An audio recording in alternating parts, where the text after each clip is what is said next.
Hi, this is Brother Teacher with some advice from my desk.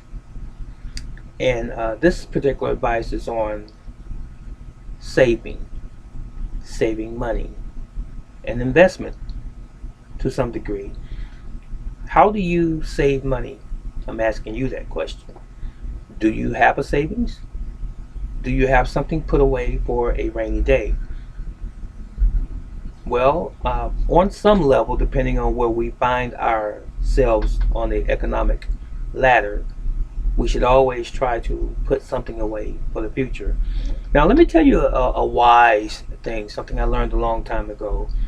It makes no difference how much you make in terms of so called income or money, revenue, monthly, weekly, bi weekly, and so forth. You should always put a percentage of anything that comes into you away, a percentage. Now, you decide what is comfortable and reasonable for you to put away. I've heard people say so many times, I'm barely making it. I barely have enough to pay my bills. I can't save. Listen to that word. The operative word is can't.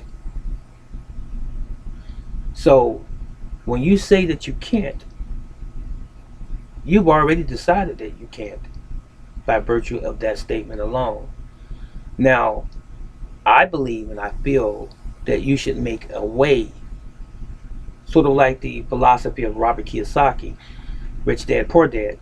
He said that his one father, his biological father, said that when they went shopping and he asked for something, Robert that is, his dad would say that we can't afford that.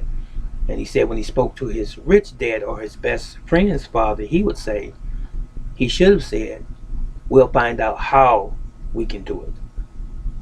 I believe the same. So let's be careful of those trigger words, right? Can't. And let's start replacing those words with how can we find a way to do it. So if you are a multimillionaire, shouldn't have a problem saving money, I'm sure. If you just someone who makes a few $100,000 a year, shouldn't have a problem saving money. Middle income, probably relatively easy to put something away. When you become found in those poor working or working poor categories, then comes the struggle or the challenge for many, and we all understand the very poor. Okay, so speaking to those who have the capacity to bring in some form of what we usually refer to as income, those people who receive a check or some sort of pay, we need to realize that if the government takes money from us off the top before you even see your net, then you should do the same from the net. And what I'm saying is this: pay yourself first. Before you go out and start figuring out your mortgage and all of these other bills that you have to pay that are due weekly, bi weekly, and monthly, pay yourself first. Take a portion out for you. Now, I have some cards here that I'm going to refer to, and one of the statements that I wrote on here is to pay yourself first. So, one thing that you should always have is a life savings. Now, you can always refer back to this video if you forget something that I said, maybe. Record it, archive it, put it on a disc or what have you. But life savings, note the word life. It is going to end up being your old money. I said that. Old money. Money that you put away for you and every family member following behind you that you hold dear to you. If you have children, it's for them and their future. And you are to teach them to maintain that family money or that family worth or wealth perpetually. You never touch your life savings. Never. Never ever touch it. Even if an emergency arises, you don't touch your life savings. Let me tell you this. If you are well up in age and something that you want to deem as being an emergency, and let's say you have 60,000, 80,000, $100,000 that you've accumulated over the years in terms of your life savings, and let's say you utilize all or most of that money, what have you left behind for the next generation in your family? You are placing an additional burden on their shoulders now. It's like starting all over again. So I hope that was sufficient enough explanation for you to get my point. Never touch your life savings. Now, someone might say, well, brother teacher, what if there's an emergency? Then you would have an account specifically for emergency. God forbid that we have many of them, but when we do, they do from time to time occasionally pop up an emergency, car breakdown, and things like that. You will have an account set aside specifically for that purpose. So this is what you do in the beginning. You sit down. If you are a single individual, you know what your income is. Get your pay stubs together. Figure out what your average monthly income is, net, and figure out what your major bills are that you have to pay every single month. Okay, and what's the total? You write it down. Okay, now I originally was going to sit down here and go through these cards, but I really know this already, but I didn't want to miss anything. But let me go ahead and sit this down. So what you do, let's say you make $5,000 a month, free and clear. That's about the average that you have coming into your home, and you are an individual. Even if you are a husband, wife, or a couple, and you make $5,000 a month between the two of you, okay, what you want to do is figure out your mortgage or your rent, how much that costs, and you want to figure out your utilities. That's electric, gas, water.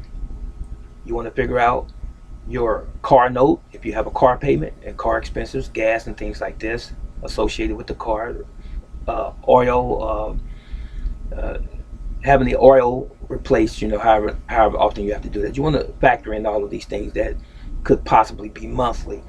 And your food, of course, and anything else to include like household items, toiletries and things like this that you have to pay. Now, you subtract what it will cost you for all of those normal expenses, those monthly expenses, that is, subtract them from the $5,000, right? And what do you have left over? Then you decide how much you want to put in your life savings. You know those other bills, those other obligations have to be met every single month. So you subtract that from your gross net, if you will. And what you have left, you say, well, I'm going to put this away in my life savings. That's something that I will never touch. Never touch the life savings. Now, once you've decided what's comfortable, life savings that is, to put away, this may not be the same amount every month. It just depends on what you want to put in there. But I encourage you to put something away every single month. Or if you get paid every 2 weeks, something every 2 weeks. Even weekly, something every week. I can't determine that for you because you know what your income is. Now, you want to have a general savings. General savings. What's that for? That's in case something happens. Or that's something that I have planned on coming up. For example, a vacation, some sort of entertainment that you and the family are going to engage in, going to a play, a movie, a ball game, or something of this sort. You're going to a family reunion, things that you want to do leisurely, entertainment of any sort.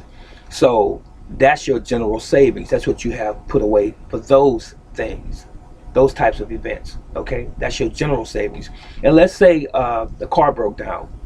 You can also use that general savings for that, just in case something happens. But if you want to separate the entertainment aspect of the savings into something by itself, apart from car breaking down, you know, there needs to be some house repairs and things of this sort, you may want to have a separate savings account specifically for that and maybe label it emergency. Follow me? All right. Now, for your everyday expenses, I did say initially you want to separate that from your gross net income. So if you make $5,000 a month, you more than likely want to have a checking account so that you can write a check for all of these items. If you don't want to pay cash, you might want to have a checking account, but some people do prefer to pay certain things in cash.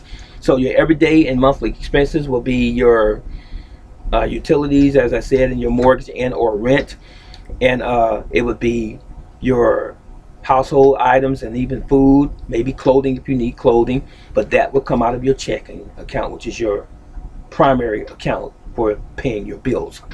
All right. And your monthly bills are going to be, again, household items, toiletries, utilities, cable, maybe if you have cable, car, rent, and mortgage. And that comes out of what again? It comes out of your main account, your checking account. So you want to have personal money also. So if you are in a relationship, if you're a husband or wife, boyfriend, girlfriend, or just partners,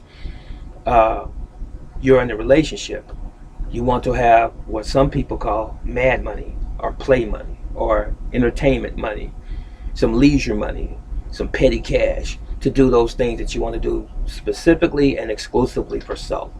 So if you are in a relationship with someone, I would advise and encourage you both to have your own personal account. Have the same account for your major bills because you are heading towards the same objective. That's to make sure that you don't have that monkey on your back every month. You want to make sure that everything is taken care of.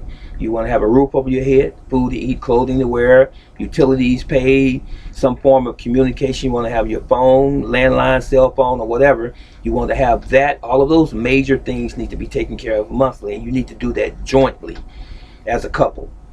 And so if you both are working, then you both should be contributing as equal as possible to that same account to take care of those monthly expenses. But you should also have your separate account for yourself. Neither partner should ever feel like the other one has more than them. I'm not going to beat up on the women, but women do have a tendency to think that what's theirs is theirs and what's her partner's is hers or theirs as well. And that shouldn't be that way. And where the man is in a relationship, he shouldn't feel like I want my woman, my lady, my wife, to give me some money on the side and I'm gonna hold on to mine and use it whenever I feel like it. You should have your own account, guys, and ladies, you should have your own personal account. So once you have exhausted what's in your account, you've exhausted it. So you have no one to blame but yourself. And when the guy exhausts his account, or he has very little in there left because he wants to splurge and hang out with the fellas or whatever he wants to do, buy some shoes for himself, a golf club, whatever he wants to do, then he has a right to use his own personal money.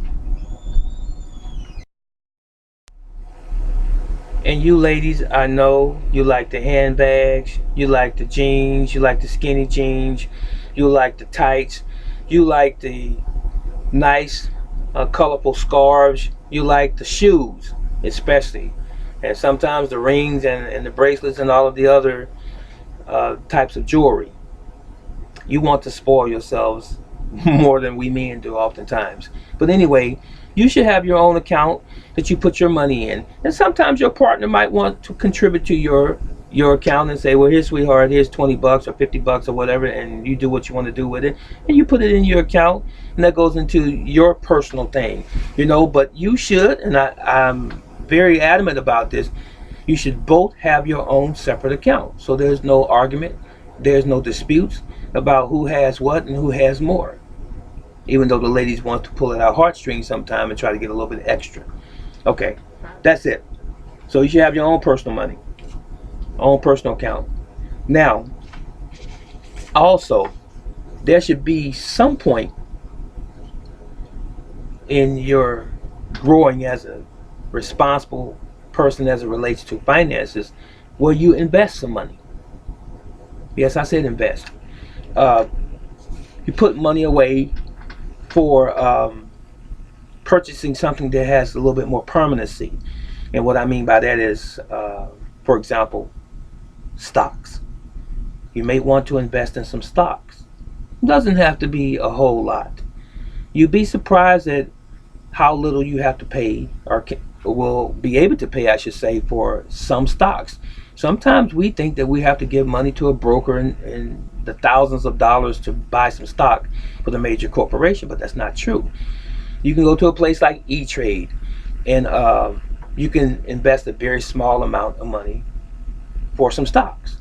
Okay, now that's just an example. Another thing that you can invest in would be in gold and silver. I know gold is pretty expensive for the working poor and even the middle class. I'm not asking you to invest $1,000 or more for some gold. You can buy gold at reputable coin dealerships by the gram or a tenth of a gram of gold at a time. Comes in a little pretty display, and you can accumulate your gold that way. And over time, you'd be surprised at how much you will have grown in terms of your wealth is concerned. And gold is real money. Gold has never lost its value as real money. Now, we call this money, right? This is a Federal Reserve note. This is a promissory note. It's not real. It's only real as the fact that I can touch it and you can touch it, but you can tear it up as well, right? So it doesn't last forever. It eventually wears out. Some people burn it. Some people tear it up. It's mutilated. It's sent somewhere to be destroyed by the Federal Reserve once it has become so damaged that it can't be used in circulation any longer. So it shows you right there. It's just paper and linen for the most part. But gold lasts forever. Silver lasts forever. They can't be destroyed. We have, as a matter of fact, I should say, the gold and silver that we presently have on this planet has been here since the beginning of time. You can heat it up at the highest degree in terms of fire. It will melt. It can be cooled off and reshapen into the form of a coin, a bar, a round that they call them, a round, into nuggets, into a watch, a bracelet, a necklace, a ring, or what have you. But it still exists. You cannot get rid of it. It is a precious metal that's been here since the beginning of this planet. Dollar bills, paper money, currency, are created by man, and they are easily destroyed. Okay? Remember that. Even though we use the dollar bill or the Federal Reserve notes as an exchange for services and goods, it's only as valuable as what the government tells us it's as valuable. I hope I didn't lose you. It only has as much value as the federal government says that it has. And as long as people accept it as a form or viable means to conduct trade, to conduct business, buying services again, and merchandise, it's okay. But it's not going to last forever. As a matter of fact, when you look at the current state of the world, everything is pretty much pushing towards digital. So think on this. In terms of investment again, think about gold and silver and perhaps stocks. Now, another investment that you can step off into could possibly be real estate, buying some property that you can rent out, and so that you can have some extra income. You can buy 4 units, 6, 8 units, get you a bank loan. If it has to have any work done in the building, you buy that loan, or you get that loan to bring it up to building code, the electric, the plumbing, and so forth, and then you rent it out, and you will have some residual income. perpetually if you take care of the property, and then maybe later on down the line you can buy some more property. I've known people, and I do know people who own property, and they started out with one property, two properties. Some of them have 5 or 10 properties, and I know someone personally who has over 100 pieces of property here in my city. And when I first met him, he had about 60. So now he has over 100 pieces of property. So there is money in real estate, and there is money in stocks. And if you want to buy gold and silver, that's going to be something that you can pass down to your children and your grandchildren.